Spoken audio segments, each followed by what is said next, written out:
Peter, let's talk about the book you have right in there right now, Going Rogue. You've been pouring through Sarah Palin's latest tome. You've been anxiously awaiting this all summer. How good is it?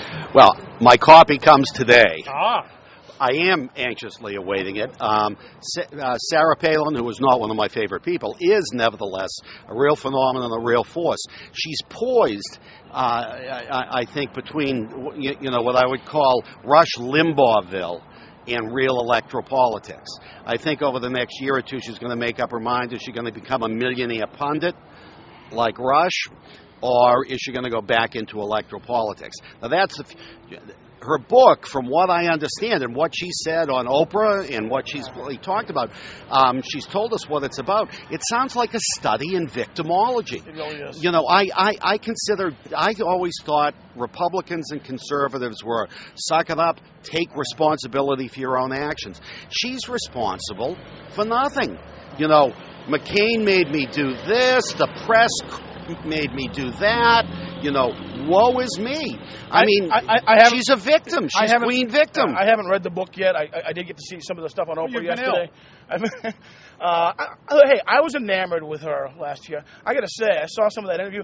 It looks like she's been taking stupid pills for the last year because, and maybe a substantive. What was she doing before that? Based on your assessment? Maybe a substantive setting is better for her because clearly, I think.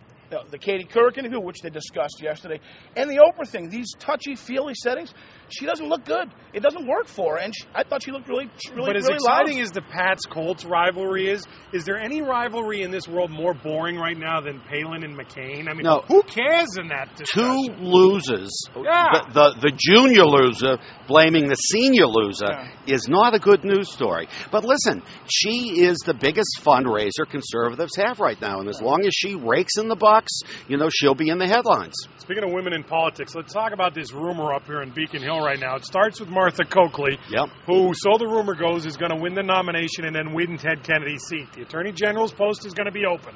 The rumor is that the legislature will appoint Secretary of State Bill Galvin to the Attorney General's post so that Robert DeLeo, the Speaker of the House, can then be appointed to the Secretary of State's office.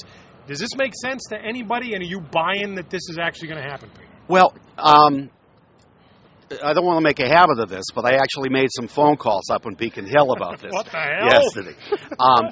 I don't know about the DeLeo part, but apparently the Secretary of State Galvin wouldn't mind being made Attorney General. Now, I'm not sure there's enough support in the legislature for him to go that route. About the DeLeo part, I wasn't able to find anything out. Why would DeLeo want that, Cosmo? You're basically the big cheese right now. Why would you go to be Secretary of State and have to worry about whether we need to print languages in different ballots? I mean, from the purely political perspective, it's a statewide office. It's a much bigger constituency. It's a much bigger platform. It's a more genuine platform to become governor someday, I guess. I got to say, Bill Galvin, I think, has acquitted himself very, very well as Secretary of State. Yes, he has. He's made the most of the office. He's advocated fiercely for accuracy in voting systems throughout the Commonwealth, and he really has done a good job in pursuing financial crimes and financial malfeasance in the financial services sector, which is also under that purview, even though it doesn't have prosecutorial power. So I think that if you use him as an example, it's a desirable office. Yeah, see, the Attorney General in Massachusetts doesn't have the power they have in New York to go to regulate the financial industry. And I think Galvin has done an admirable job there. And that might be why anyone, whether it's DeLeo or not, would like that job. There's more power there than we think. I don't know anything about the rumor. He is also the consummate insider, and I think he's got... I would be surprised if he didn't have support for an appointment if they wanted to do that. I think he has support. I don't know if he has. I don't know if he has enough. We had Khalid Sheikh Mohammed. We had preferred parking on the docket as well. Lucky for you, Belmont boy, we didn't get to that one. Oh, preferred parking.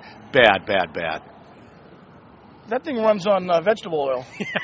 This thing does, anyway. Cosmo Macero, Peter Canjas, they're the heavy hitters. Quick time out. We'll come back. Much more to do this morning on Fox 25 Morning News. Stick around. You're illegally parked.